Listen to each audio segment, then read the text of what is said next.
and this is how it begins.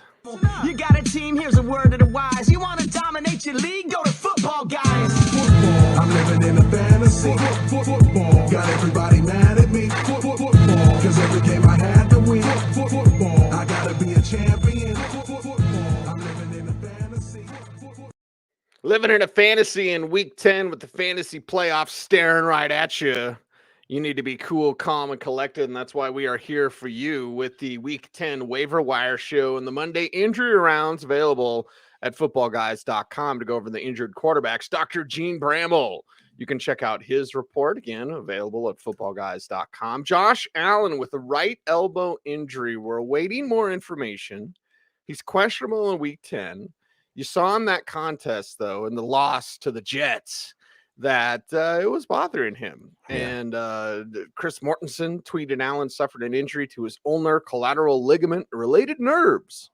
And they need more evaluation. We need to wait and see. And certainly fantasy GMs are waiting to see what happens with everyone's favorite Josh Allen, and more injury news available at footballguys.com. Sigmund, we go over your list. Yeah. Upgrades, downgrades, and waiver wire report, and check your levels for me, please. Available at footballguys.com. It's a live show, everybody. Deshaun Watson is at 15 to 30%. Sure. And deserving of his own segment because he's close to the other guys. But let's talk about Deshaun Watson here, 15 to 30%, and we'll be back in a matter of, 3 weeks? Yeah, week 13. And I suppose the 15 to 30%, even though it's the highest at the quarterback position of the quarterbacks that would potentially be available, I think it's time to talk about him. Now, in some leagues, he might have been rostered the whole time, certainly in Superflex 2 quarterback leagues and so on. It's time to talk about him because we're 3 weeks away, because we're seeing the quarterback position, points are hard to come by.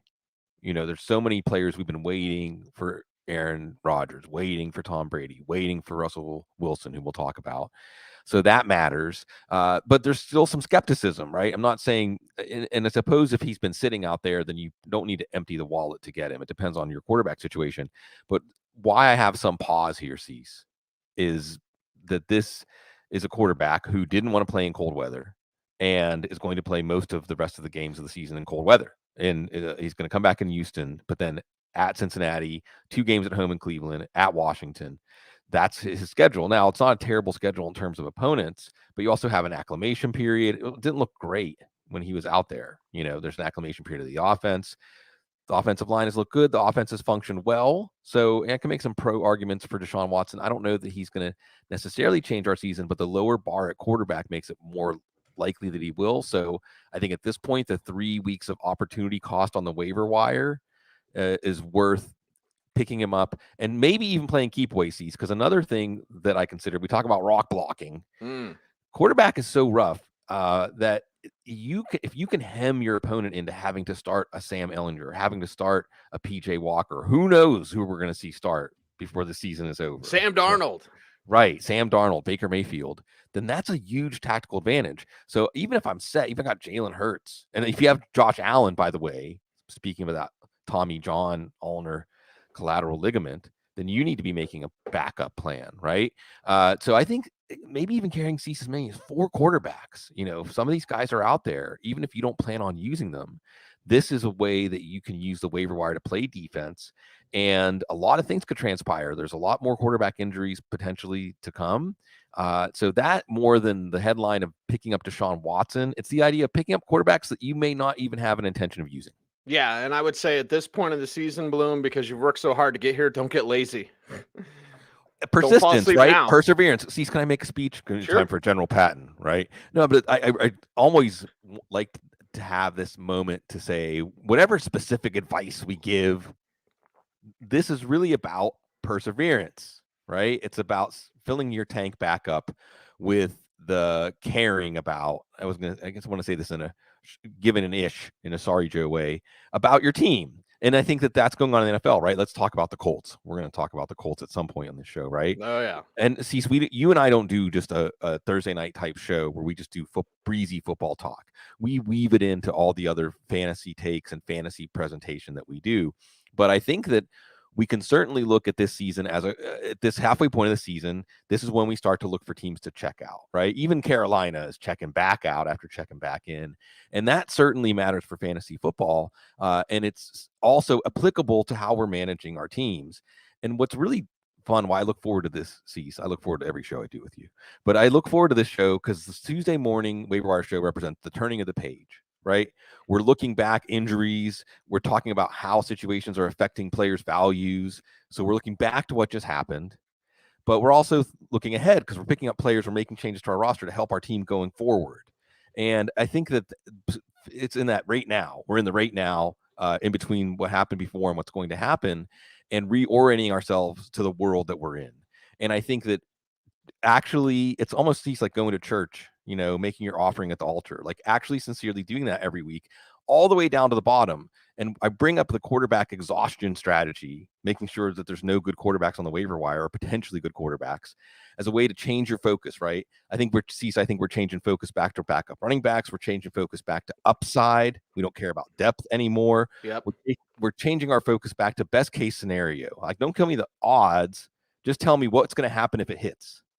And I think those are the things, whatever my personal recommendations are, I think those are the things to apply, but mostly just to apply yourself earnestly to the waiver wire task, because that's one of the things people groan about the most, right? Oh, I've got all these waiver wire teams, right? There's an advantage to be had there if you still care about winning. Yeah, and if you win, who gives a crap? Oh, you built your old team through the waiver wire. And you didn't. Yeah. Right. So there you go. And the waiver wire changes over the course of the year. So use it in the way it is to be utilized at the moment that you use it. Yeah. That's meta, Bloom. Yeah, use it or lose it. There you go. All right. Okay. Deshaun Watson done. Now time more hot Russell Wilson talk. Sure. It is a Broncos show. 12 to 25% for Russ coming out of their bye. We shall see if the Broncos change much of anything. Now, full disclosure, Bloom, I didn't go to practice yesterday. I'm waiting on a package from FedEx. It's comic books, of course, Bloom. Okay. And so I was like, okay, if I leave and I'm out at Broncos for a couple hours, then the stupid FedEx, and I got to sign for it. And so I was like, okay. And then I noticed, oh, wait, it's supposed to be delivered today. So I missed practice yesterday. I'm a little pissed off about that. But when I'm out there this week, I will see what Russ looks like in terms of movement, because he had that hamstring injury. Now got a bye week and some Cabo to rest. And hashtag rise and grind for Russell Wilson in Cabo. But anyway, like, he's on there. And okay, if they start using Jerry Jeudy more, and these are a bunch of ifs, but what's the possibility of if it works out? Look at the next 3 games that they play: Tennessee, Carolina, and the Raiders. And I think I got that out of order. It might be Tennessee, the Raiders, and Carolina. But either way, like, okay, there's an opportunity to build some momentum. They're 3-5 right now. Blink and they could be 6-5. And things and the conversations are a lot different right now. And Cortland Sutton's probably going to be on another segment brought to you by Chuck D. We'll get to that a little bit later.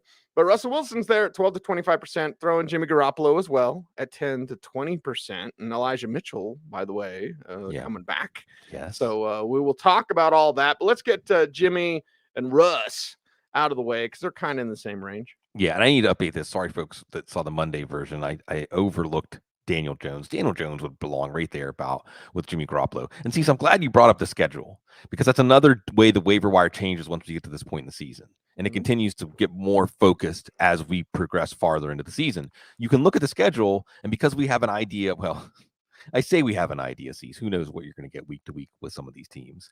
But we have an idea of the range or the trends or the momentum of different units and different teams. And you can really put a handle on exactly what do I have here. Well, in terms of Russell Wilson, and the reason why he edges ahead is, like you said, you have Tennessee, Vegas, and Carolina, Baltimore, Kansas City, Arizona, the Rams, and Kansas City. And I think there's some games in there, particularly those Kansas City and Arizona games and Baltimore, that really might ask Russell Wilson to go back to let Russ cook Russ. Just because of the opponents. Now, Denver's defense does a good job of turning these games into street fights. And the other thing is that he's going to be healthier. He's going to have everybody, the bye week can just allow a team to exhale and see where they stand And I think that even with Javonte Williams out, this offense can still grow. Look at what Justin Fields has done this year, right? We have to be open to what we saw when it's a new quarterback or a new coach or combinations of new personnel. We have to be open to the idea that as the season goes on, they can get more acclimated. What is offense about, Cease, right? It's like synchronicity, right? Yeah. So I'm open to Russell Wilson. Jimmy Garoppolo, I almost want to say that the biggest ingredient here is the San Fran defense, because if the San Fran defense is good like it was earlier in the year, this can go back to being a running game team. But if they're not and they're leaky, now Jimmy Garoppolo is throwing the ball more, and he's throwing the ball more on offense with Christian McCaffrey. The other thing that makes me more optimistic about Jimmy Garoppolo, and I think 12 to 25%, 10 to 20%, 7 to 15%, what these values represent is just, this is my personal tiers, but they're tight enough that there's a real debate here. And again, looking ahead to the schedule for Jimmy Garoppolo, it's not bad. You've got the Chargers, Arizona, New Orleans, Miami. That sounds good. Tampa, Seattle, Washington, Vegas. So Washington and Vegas in weeks 16 and 17. That sounds pretty good. And then you get to Daniel Jones. And again, you have the Giants can exhale. I think Brian Dable's a rational coach, Cease. I think he is. Mm-hmm. So they're going to make better adjustments in the bye, right? Now, they don't have much to work with, but they do have Daniel Jones as a runner. It ebbs and flows his production, but this is a team that is in the playoff hunt. And again, the schedule: Houston, Detroit, Dallas, Washington, Philly, Washington, Minnesota, and then who knows what the Colts are going to be doing by then. So there's a lot of intrigue here. And Cease, I think that a lot of these quarterbacks may not be out there. And if they are, as we go through the bye week gauntlet, it's time to snap. Even if they're your number 3 quarterback, it's time to snap them up, because any of these quarterbacks, when you look at the schedule and the elements around them, could get hot. And a quarterback, 20 points plus a week, you're loving that at quarterback right now. And it might save your season. Might save your season, might prevent someone else from saving their season as well, Bloom. And knowing that the waiver wire wasn't going to be as loaded, it's more about the narrative. It's more about the possibilities, and it's more about looking at what's Jared Goff going to do now going forward. 7 to 15%. Trevor Lawrence 5 to 10%. And hell, let's just throw it in there because we talked about Sean. There's Jacoby, and yes, Derek Carr is the 1%er. Sure. Because again, if they turn things around, well, we already know the talent's there. Yeah, and then there's lots of narratives there. But he's broken out. Jared Goff 7 to 15%. I'm really looking forward to Jameson Williams. I really hope that the Lions don't, because they're 2-11 or something, say, well, we're not going to activate him. What's it really going to help? I want to see him out there, and that could really change this offense. And there's still an effective enough offense. DeAndre Swift is going to get healthier. So I'm still interested in this offense. I think that when the personnel's out there, they function in a way to get more out of it than what they even have, which is pretty significant, including the offensive line. Trevor Lawrence, you need him to get a sneak. He's a dink and dunk quarterback, and Jacksonville, there can be some games where he's going to throw the ball 40, 45 times. He's more of maybe that last, let me put it this way. If we've gone all the way through the quarterbacks and this is the first one that's available, Trevor Lawrence, then pick him up too. Again, we're playing keep away, because at least he can be adequate, and adequate sometimes can also save you. We get to Jacoby Brissett, and he's a 1-week pickup. It's the Miami game. I think that we could be looking at every Miami game from here on out being a shootout. And every team is going to be stressed into their past happiest mode. We'll see if that happens to Cleveland this week. Otherwise, and Brissett's been playing pretty well. You have Buffalo and Tampa up the next 2 weeks, so not as exciting to have Jacoby Brissett. Derek Carr, maybe just for this week against a reeling Indianapolis team, who knows? Cease, can we just say we're happy for Nyheim Hines that he got out? Is that okay to say? That he has a chance for something to happen and to not be on what looks like a sinking ship. Yeah, the Colts stuff. I'm not actually awake yet, Bloom. Okay. Which is fun about this show, because you get to see me in between the two worlds, right? Wake up with Cecil Lammey. Yeah, wake up. Wake up. Sound like a Joji song, but anyway, like you talk about like making fun of the NFL or thumbing their nose at the rules of the league, or just like it's billionaires making decisions. Jim Irsay. Yeah. There you go. Jeff Saturday. All right. I like Jeff, but really? Anyway. Let's do this, Bloom. Let's Yeah. make me happy. Yeah. And we'll bring in Dr. Gene Bramall via picture every day. There you go. That makes me happy thinking about Dr. Gene, and vote for Dr. Gene. How about that? We go to the running back position, and the running back position, of course, we are looking over injured running backs. The Derrick Henry thing had us worried a little bit, huh? That didn't work. It didn't work out that way where the worry mattered. But look at the injury rounds report, Dr. Gene Bramall. It's available at footballguys.com. Aaron Jones has a left ankle injury. He's day-to-day. He's questionable for week 10. Now, they're saying that he, avoided a larger injury, which is good.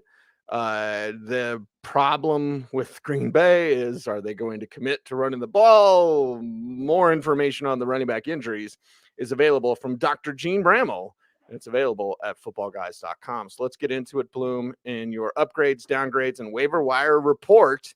And there he is, sitting up at the top. Jeff Wilson, 25 to 50%. Didn't take us long to see how they're going to use him and Mostert.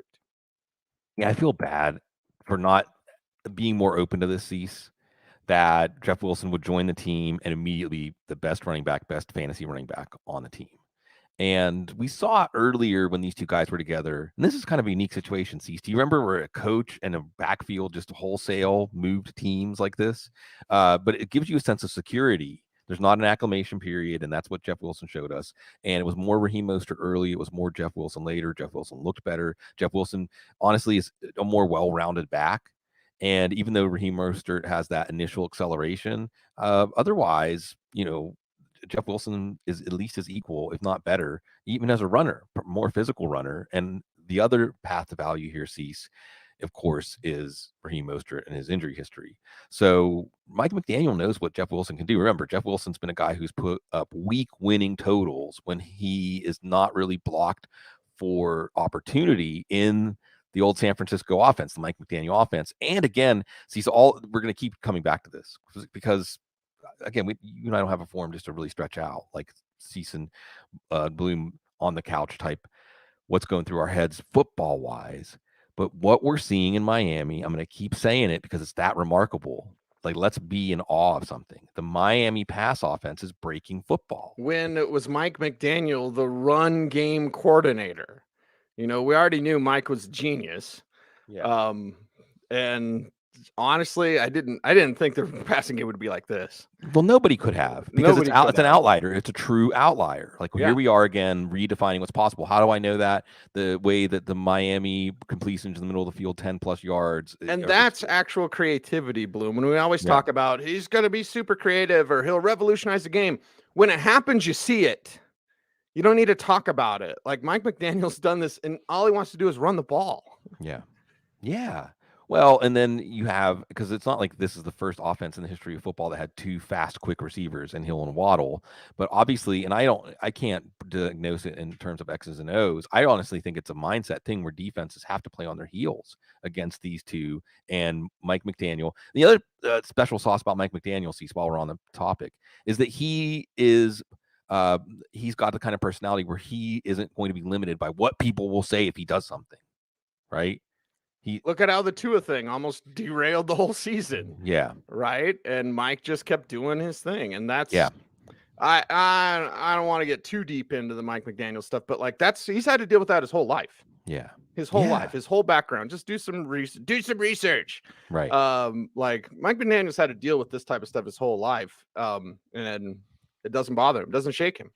Yeah, so I'd be going strong to the hole here because we're looking at the Miami offense. We want to be. I toyed with putting Trent Sherfield in this week, Cease, just because it's the ecosystem. Dude, I'd throw it out there. Yeah, in a deeper league, hell yeah.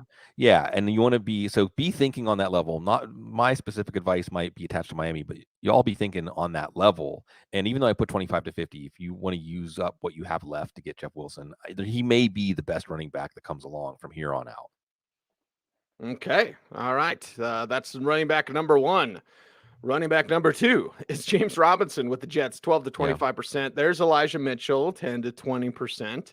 Let's talk about these two before we get to that next group. And again, being thorough, the app runs off this, folks. So public leagues, these players are definitely available, and they might be out there. And it gives us a chance to talk about James Robinson. And it's a two-back backfield. The Packers could take a page from what the Jets are doing again, LaFleur. And James Robinson got the rushing touchdown. Michael Carter was the more dynamic runner. But you can see now the Jets settling into a defense backfield, even without Breece Hall, and put Zach Wilson in a position where his athleticism and his never say die attitude on plays can help get you a key third down or keep a drive alive or get a drive going with a long scramble, or he can make a play outside of structure, but that the offense doesn't depend on those things, right? Like, you're not making the offense success or the success of the team hinge on any of that stuff. It's just a little extra thing you can get every now and then to give the team a little push, and otherwise ask Zach Wilson to play mistake-free football and throw the ball to Garrett Wilson a lot. And I mean, the results speak for themselves, being the Bills. So both of these running backs are going to have value. And the other thing, again, we're looking ahead to the schedule. Looky here, in week 15, the Jets played Detroit. In week 16, they played Jacksonville. That's the kind of game, Cecil, you can picture James Robinson with multiple touchdowns if the Jets are gaining momentum.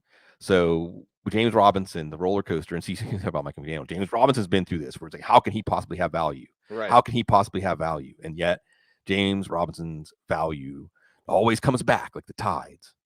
Like the tides rolling in. It's coming back for you, and it's coming back to the running backs that we have to talk about. A group here, a cluster. Darrell Henderson. I guess Cam Akers, that's a no. Yeah. When your average 0.2 yards a carry or whatever it was. 7 to 15% for Henderson. Nyheim Hines, 7 to 15%. Tyler Algier, 5 to 10%, even with Cordell Patterson breaking through. Dontrell Hilliard, 5 to 10% just in case. Alexander Madison, 5 to 10% as well. So a nice cluster, a nice group bloom, but worthy of talking about. Yeah, and I realized I forgot to talk about Elijah Mitchell in the last segment. Oh, let's talk about Elijah Mitchell. We'll put him at the top of this. And with Elijah Mitchell, it's just as simple as he's good. He's in an offense that's good, and he's just a Christian McCaffrey injury away from being a league winner. I mean, if McCaffrey goes down, Mitchell is going to be – now Mitchell could go down the next week too when we talk about Tyrion Davis-Price or who knows who. But for now, I think that Mitchell is one of the highest value backups to carry simply because of the situation and what we know he can do. He's a starter quality running back in this. We don't have many backups that we can say we know that already. Right. Darrell Henderson, starter quality-ish. Look, the Rams seem like they're not going to give him more than 12 or 15 touches in a game. They're just not going to. There's nothing he can really do to make them do that. Cam Akers. And another thing is the Rams, we're just not excited about the Rams. See, it's like Rachaad White's not listed this week. You know why? Because Leonard Fournette's complaining about his workload, which actually is a path for White to get on the field in an Elijah Moore kind of way.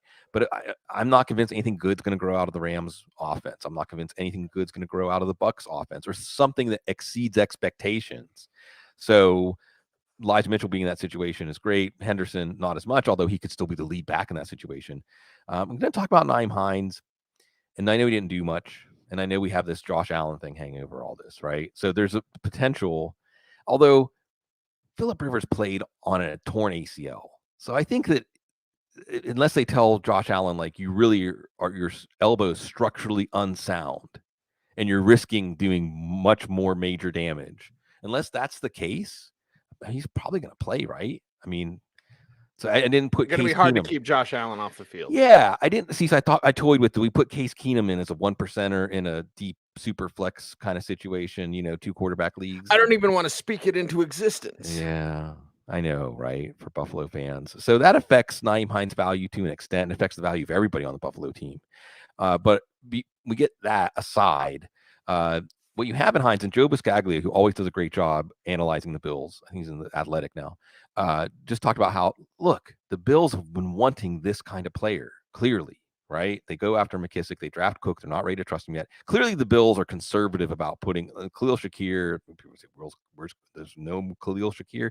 Yeah, I just think they're so conservative about putting a lot on the plate of rookies. Look how long it's taken for them to give Gabe Davis what they've given him this year. Right. So now I think you see a situation, Cease, where Nyheim Hines is the primary receiving back. Nyheim Hines could play in the slot, and I know we've heard it before, right? This is a running joke in fantasy football. Oh, let me guess. The running back's going to get extra opportunity as a slot receiver, and that's how he's going to matter. But really, Isaiah McKenzie hasn't been an asset, a true asset. Nyheim Hines can be. And then, Cease, if we do think about a limited offense, isn't that Nyheim Hines, right? If Josh Allen's like decision making and toughness and mobility is all intact, but he can't wing it, like really wing it, isn't that Nyheim Hines? Yeah.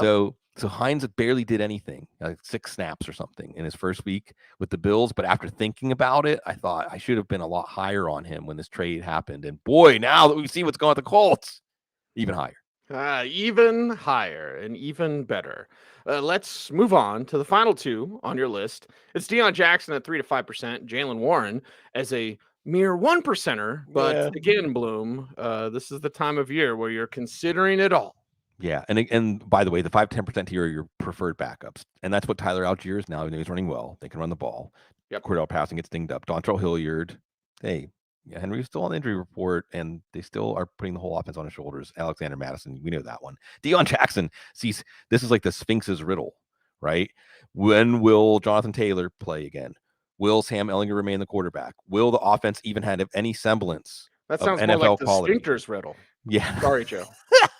That's a good one. That's a good word. Yeah, that's a good one.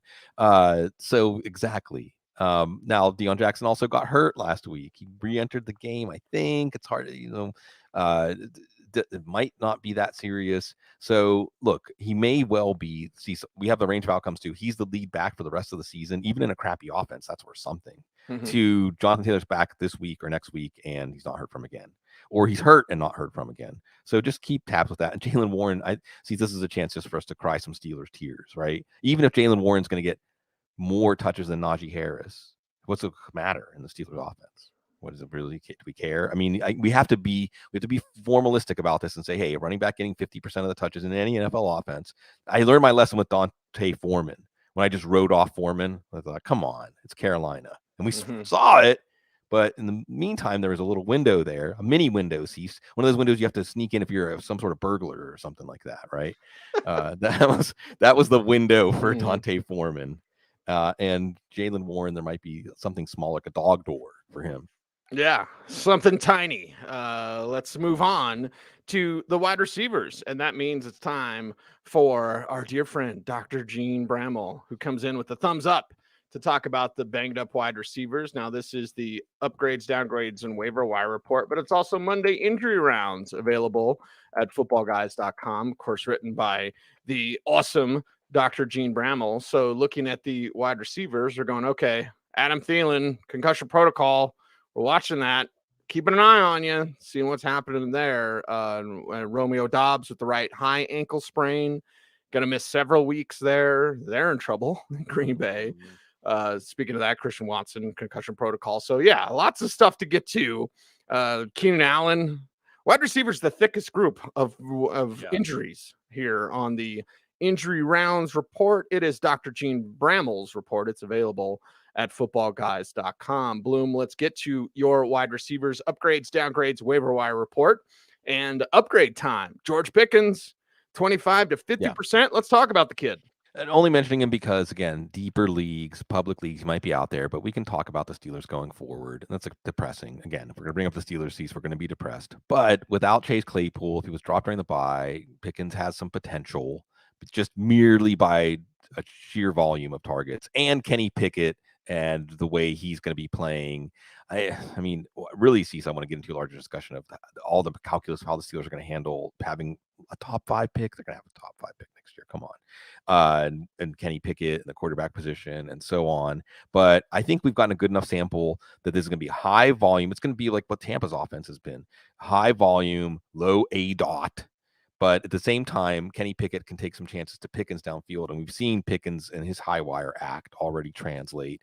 So there's still a chance that Pickens could be a fantasy game changer now that the targets are a little more concentrated in this offense. So he's that highest priority up there with Wilson. But I will say another thing. You mentioned all the injuries at wide receiver, Cease. There's not a lot of the cavalry coming at wide receiver. Yeah. Not so what you got is kind of what you're going to have to go forward with, and you have to rub 2 sticks together and maybe dig deep. That's why I bring up Trent Sherfield. Yeah, and that's why I bring up the meta thing as I go back and forth between the realms, Bloom. Like, So the waiver wire is always changing. Yeah. You can't just assume like you'll go back to the well and they'll always be there. I've always got the waiver wire. No, you don't. So with wide receiver, it's a little more complicated. Yeah. Bloom. Josh Palmer is there 10 to 20%. He actually did some good things. McCole Hardman 7 to 15%. Donovan Peoples-Jones 7 to 15% as well. And let's get that group out of the way. Yeah, and again, what are you looking for here? Players that might have been dropped coming off of their bye week, like Peoples-Jones. I mean, Palmer, we'll see. He should have been picked up with everyone knowing the Chargers injury situation, but still only 10 to 20% because Keenan Allen and or Mike Williams will be back in the next 2 to 3 weeks. How much of Palmer's production was facing Atlanta and their secondary? They're going to face San Francisco. Maybe he's going to get a lot of Travarius Ward. So, there sometimes whenever being elevated to a number one is a good thing when you're facing a poor secondary, a poor pass defense. But if you're elevated to a number one and you're facing a good number one corner like Travarius Ward, it might be a bad thing for Palmer. So this one is expressing if he is out there, not as much optimism as his stat line from last week would indicate.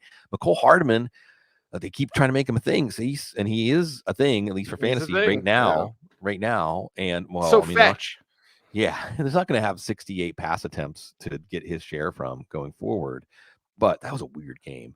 But we don't get to recap Sunday night's game. I wish we could, because the game is just reminding me that as long as Mike Vrabel is around, he's going to win games or hang in games in this way that seems Malik Willis was what, like 8 of 20 or 5 of 16, 3 of 20, 5 of 16, I think was the stat line. 5 of 16. Well, it makes, and they were there. It's interesting too, Cecil, as I get way off on a tangent right now, though, because we're talking about Kansas City, that both Mike Vrabel and now his disciple Arthur Smith are, they're another one, I think, a duo like Mike McDaniel that isn't going to really be affected by what we think. At all. And they are putting together teams that can win based on the kinds of things that don't necessarily translate to fantasy football, except they can be focused on the running game. But they're successful in this 2022 NFL with rosters, Cease, that I think if you look at the Atlanta and Tennessee rosters and you see what they're doing, any wins against any team with pride is pretty incredible. Anyway, Hardman continuing nibbling at those edges. Again, is it going to last? His career so far says no. Plus, there's Kadarius Toney, who we'll get to. Donovan Peoples-Jones. He's actually been consistent, like 9 to 12 points in PPR leagues every week. You have him catching up with Deshaun Watson. You have Donovan Peoples-Jones just for this week. If you're looking at your wide receivers this week and wondering who you're going to start this week against Miami, based on how things are going in the game scripts where they play. And then since I mentioned Kadarius Toney, I'm just going to tie these together. Kadarius Toney is still just a fun speculative play. We know that his talent can be like a wildfire, and whatever their plans were, he might do something that makes them revise those plans. And he's playing with Patrick Mahomes in an offense that just had 68 pass attempts, doesn't want to run the ball. And actually, he could be part of the solution for running the ball. So there's a lot of ways that he could get there, and we know that he can accelerate the timeline, whatever it is. It's up to him. He can also get hurt. He can also alienate somebody. Samori Toure making some plays downfield. Yeah. Man, Aaron Rodgers is just on a bad trip. My man Ray, I think, was the first one to send that to me. That's his season, right? 2022, bad trip. Yeah, it's a bad trip. Maybe Samori Toure is like a calming factor. Like officials always say, like, don't listen to Trey, follow Paige if you get lost, if you're on a bad trip. Is it Toure? All the little gremlins, right? Anyway, I don't know if it's Toure that's going to get him out of this bad trip. He didn't play that badly last week. Really, it's just at the goal line that was a problem. They're going to face Dallas this week. Torrey's been getting some downfield targets. He could gain some momentum here. Christian Watson's back in concussion protocol. Like you said, Dobbs. Now we're down to rookie number 3. We'll see what happens there. And then I mentioned Trent Sherfield. I'll go back and add him after the show. Yeah. Because it just emphasizes, again, you want to get players attached to offenses that help players overachieve when they get on the field. And Sherfield has already passed Cedric Wilson. He was a trade candidate at the deadline, so that signing didn't quite work out. That's funny. Gesicki, Wilson, this team made some unforced errors in free agency. It still doesn't matter because of what they have going on there. And Trent Sherfield gives you a chance to get a little bit of the runoff from it. A little bit of the runoff. Bloom, is where as you wear a line shirt. I'll just bring him up just because wide receivers thin. And if you are in it for the long haul, think Jameson Williams. It might be too early. I don't want to make you spit up your coffee as you drink. And it might be a little bit too early because it keeps getting pushed back, right? And they may just decide to shut him down for the entire year. I hope that's not the case. But if I could pluck a Jameson Williams, I'm sitting there. I got waiver wire bucks left over, right? yeah, And I'm just like, I kind of want to make a move, and I kind of want to shut down Cortland Sutton anyway. Like Jameson Williams, right there as a 1%er. You can pick him up for nothing right now. Yeah, why not? I mean, look, there are worse things you can do with a roster spot, and we could see this timeline become 2023, or hopefully get to see him. But he is the kind of player. I think we take this moment out to have kind of an Odell Beckham moment. And no, he's not Odell Beckham. All right, I'm not saying that, but we should be reminded that he went number 12 and was not going to fall much farther. And some people even had him going off the board number 1 at wide receiver. So what was that? Number 8, Drake London. So he was considered that high pick of a talent with a torn ACL. What would he have been if he was healthy? He would have maybe been a top 3 pick in this draft. Yeah. So and now I think that it's important to distinguish that what would make him a top 3 pick is that he just has that take the top off the defense, fast speed. That, like, what are we seeing in Miami? Again, this is what it distorts defenses. It makes defenses not just be distorted in terms of how they line up formation wise and where they have to station their deep safety or whether they play too high and things like that. But it also affects your mindset where you're truly in a mindset of prevention, playing on your heels and reacting to what happens and try to keep it in front of you versus playing a more aggressive style of defense. So Jameson Williams, I can't wait to see it. I still believe in Dan Campbell. I still believe in Detroit Cease because, well, it's hard to give up whenever something gives you a good feeling like what they had going on there. And at least it finally translated to a big win last week. MH asks, is Hollywood coming back? Well, okay. And I guess I should mention that's a good one. And if Hollywood Brown, certainly if he was dropped in your league, and he might have been, because 6 weeks is long enough to say I'm really waiting around for that. DeAndre Hopkins is going to be there. We're seeing Rondale Moore starting to really fit into his role. Right. So, not as high of a priority as Pickens, but higher priority than anybody else that I mentioned. So that's a good one. Like higher priority certainly than Josh Palmer. How available is Rondale Moore in leagues? He shouldn't be, but shouldn't be. No. I mean, when I look at numbers, my threshold, and folks, we always want to serve you the best we can. So I use a 60% threshold in Yahoo leagues for availability. So he's not below that right now. So Marquise Brown, it's roughly on the same level. And I'm going to talk about David Njoku too, Cease. So Marquise Brown, Deshaun Watson, David Njoku, these are players that can certainly help you advance in the playoffs, help you win a title. They're not necessarily going to be league winners, and hence the 15 to 30%. So I don't want to just hem myself in and say I'm willing to make nothing more but very minor moves to make sure I get Deshaun Watson, David Njoku, Marquise Brown. But I also don't want to let someone else just get them for a handful, 3, 4, 5 units too. So that's what that price, that's what it conveys in terms of how I value them. But at the same time, I think the chemistry, and Zach Ertz is there too. So, all this really, I'd say, by Kyler Murray when all these elements are online, because we know the defense is going to continue to get them into pass heavy game scripts. Yeah. And in the older OBJ, days, OBJ. Yeah. And I mentioned Odell Beckham already. Cease. Just, first thing that pops into your head, where's he going? Well, it ain't the Rams. Yeah. It would be terrible. That would be a disaster for him, for fantasy. Well, where's he going? The signs now point to Dallas. Or Buffalo. Dallas. I think it's Dallas. And Buffalo. Dallas seems to be the hottest right now. Dallas, I mean, either one, Cease. That's like a harder sell for me, unless you're saying that Beckham is going to put Michael Gallup on the bench, which is possible. I'm not as interested in Beckham simply because I don't see him sliding into that role right away. That being said, he showed he could integrate very quickly. The other thing with Beckham, and again, this comes down to your personal beliefs about Beckham, right? Because when did he tear his ACL? It's early February. So we're talking about right now, what are we, 10 months removed from that? Yeah.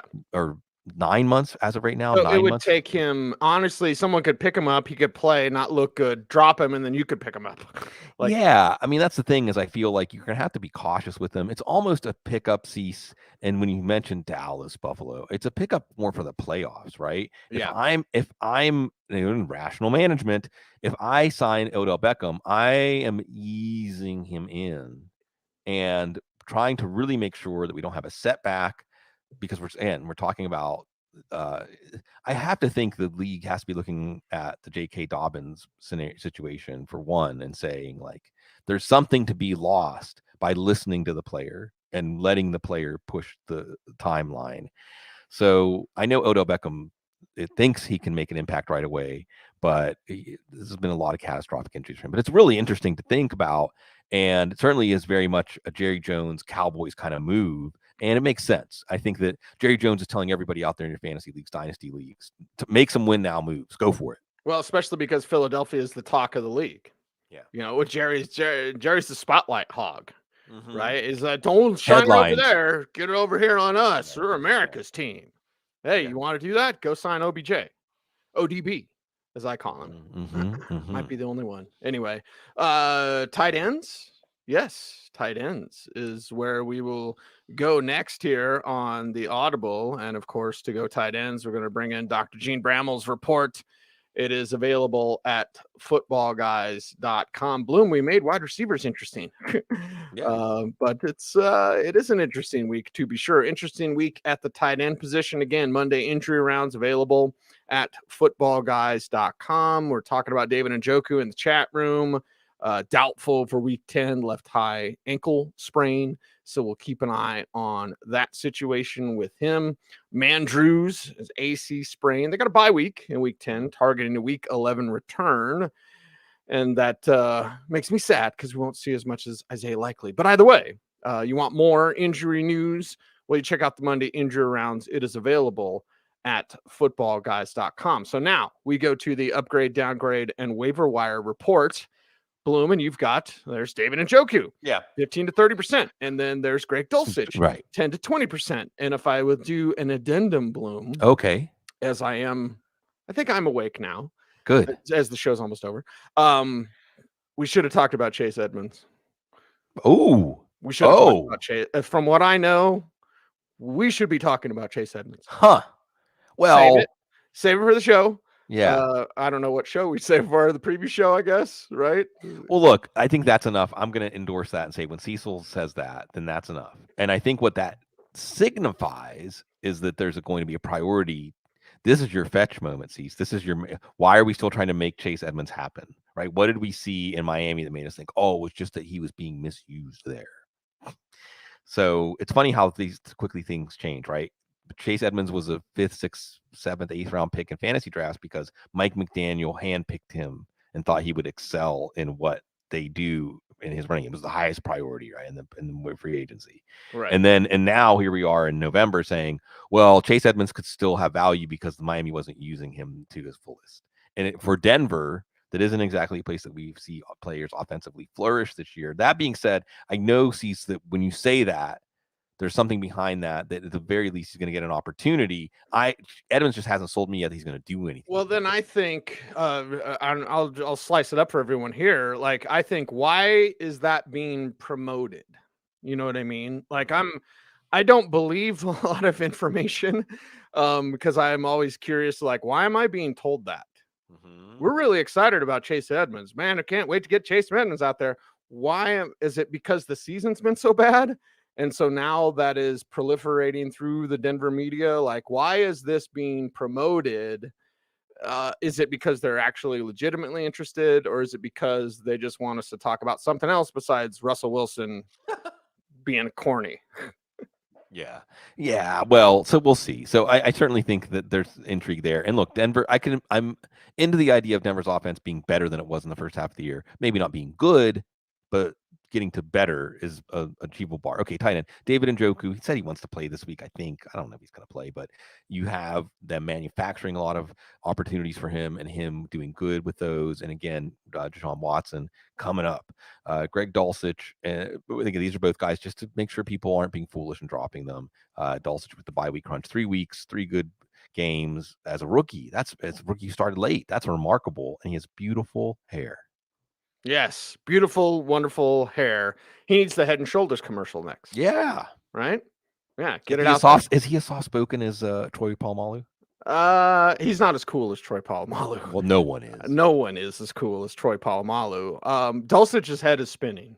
I'll say that about the kid. Like he's taking in a lot, but he's responding. And in this office, I spit up about Greg Dulcich. So there's your spit up take about him. Like, yeah, his head spinning. He's taking it on though, and he's getting rewarded with that. So more KJ, more Dulcich. Do we talk about KJ and the receivers? 1%ers, right? Well, it's sure, and in so much as what has worked to some extent, KJ Hamler has worked, and the bye week is when you readjust priorities. And KJ Hamler has his own injury recovery that he could be getting into the later phases of and really starting to get back to where. So yeah, I'll endorse that. Okay, how about we endorse the rest of the tight ends? We're off the rails today, Bloom. But there's Noah Fant. Making big plays. All right, and then there's Cade Otton. 3 to 5% getting into the end zone. So that wraps up the tight ends this week. Yeah, and notice not a lot coming there, not a lot of cavalry there either.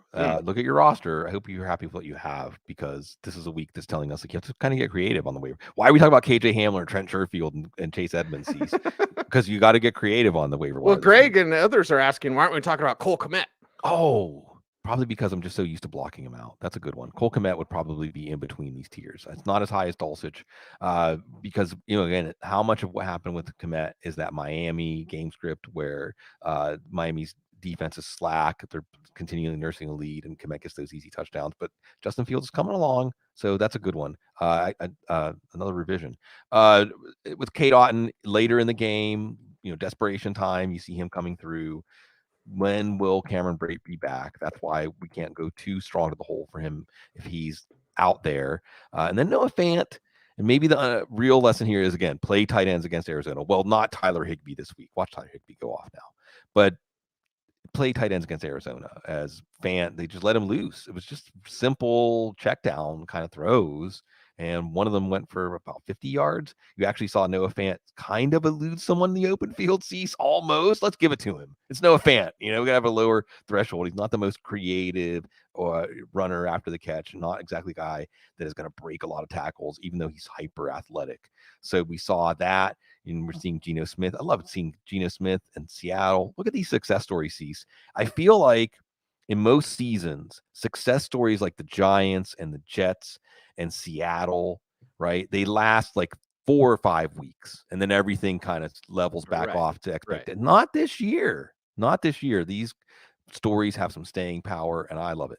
The carriage turns into a pumpkin quickly, but not in 2022. We say it every year, Bloom. This is the weirdest year ever. It's just weird. The NFL. It's always fantasy weird. Football. It's only weird if you make it weird. That's what Dr. Gene Bramwell said once on a 2-hour Thursday night show. Bloom, those were the days, huh? We get all crazy. We're like, let's get to the hour 2 and just talk nonsense. Let's do it. Well, it was the time when there wasn't expectations, right? I mean, what was fantasy football talk? It was just Bloom. What's Guess that? what you're gonna have to do? What? And I'm watching my cameras right now because FedEx is at my door. So okay, I'm gonna get my comics. You're all gonna right. carry the show. I'm gonna carry the show, and folks, you know what time it is. This is great. This is great because I don't ever get to do this. I get to channel Cecil. And as we go through the fantasy football season, as we go through life, it's okay to say this isn't working for me. All right. I need to move on. Even if I look back and I was lying to myself, I was in denial about something. I know that it is time when it comes to you and me to cue the Chuck D. Sigmund, we're going to cue the Chuck D on this week. All right, I'm just glad I was wearing pants. Yeah, not until you got up did you really have oh good, I had pants on. I had pants on. And I Did got you to already see cue it? Did you I already did. yell I it? got to channel you. Yeah, see, that was great. Wonderful. That was great. Wonderful. And this is good because there's some Cecil participation to this segment, okay? Okay. Because again, what I'm trying to do here is be a little finer with my advice in the waiver wire up down column and give you an idea of the break point. And the quarterback, this is almost easier, Cease, because with quarterback we have that stepped down, and you may disagree with me on the order, but we have almost like a little thermometer, right? And the thermometer is, who would you drop Aaron Rodgers for? Would you drop Aaron Rodgers for Deshaun Watson? Yes. Yeah. Would you drop him for Daniel Jones? Yes. Yeah. Russell Wilson. Closer, but yes. Yeah. Jared Goff. Is there anyone you wouldn't drop him for? Jared Goff, right? I mean, I think Jared Goff, Trevor Lawrence is about the line. Yeah. That's about the line. Just because I don't think those guys are necessarily going to be season changers. And again, I don't want to say it was bad luck because it wasn't. It was bad decisions. Ooh. So the point is, you're thinking about Aaron Rodgers. You're looking at the quarterbacks on the waiver wire. Marcus Mariota, the threshold's lower, basically. I'm dropping him for everybody but Jacoby Brissett and Derek Carr. And we're dropping Sam Ehlinger even in 2 quarterback leagues. Look, what you're learning in Superflex and 2 quarterbacks leagues, it's a little bit tougher because you have to truly take a 0. But in Superflex leagues, here's a good take, right? The quarterback's been so bad this year that yes, you should be maybe starting a running back, wide receiver instead of a quarterback at Superflex this year. Certainly if it's Sam Ehlinger and PJ Walker, picking up any starting quarterback, maybe not the ticket. At running back, I think that we have to look at Clyde Edwards-Helaire. I mean, I'm certainly dropping him if that's who I have to drop to get Jeff Wilson. The problem is Edwards-Helaire remains involved in the red zone at the goal line, and as a desperation play, he can still come through. Benjamin, I'm classifying as a 5 to 10% guy. So I'd rather have Elijah Mitchell than Benjamin. Elijah Mitchell or Clyde Edwards-Helaire is a little tougher. I'd rather have Jeff Wilson than Khalil Herbert, but that's about it. I'd rather have Jeff Wilson than Raheem Mostert. If you have to choose only one, like in a short bench league, I think that it's very clear that Wilson is the guy that we want to have now. And I would probably drop Dante Foreman for Jeff Wilson, even though Chuba Hubbard's going to be coming back. This is still not a good offense. At wide receiver, you're dropping Dobbs. You're dropping Paris Campbell, I think, for the speculative pickups, right? I just think nothing's going to come out of this offense. Paris Campbell has some path to value to pick up part of the Nyheim Hines role, but is it going to matter in this offense? Yeah. So I'm dropping him for Alexander Madison and that type of pickup. Tight end, boy, it's like a firing squad, Cease. Yeah. Oh, boy. Yeah. Tyler Higbee, Tyler Conklin, Evan Ingram with his back injury. He wasn't changing our season anyway. Mike Gesicki, Brock Wright, Logan Thomas. Unless these guys are like, you're looking at your roster and you're thinking, this might be my best option at tight end this week, which is possible. Tight end's that bad. Isaiah Likely caught a 24-yard touchdown. That was a top 10 week at tight end. So I get it. But if they're not essential to your team, it's almost like quarterback so bad that I think you have to make sure to exhaust the quarterback supply. Tight end so bad that you don't have to exhaust anything. I mean, if you don't have if your best option is Logan Thomas, then you might just throw a dart from the waiver wire anyway. So don't be attached to these guys. There may be a few players we just stay attached to, though. Yeah, we stay attached to them because we can't let them go, which means we have to hold on in week 10, Bloom. Who are those players to hold on to?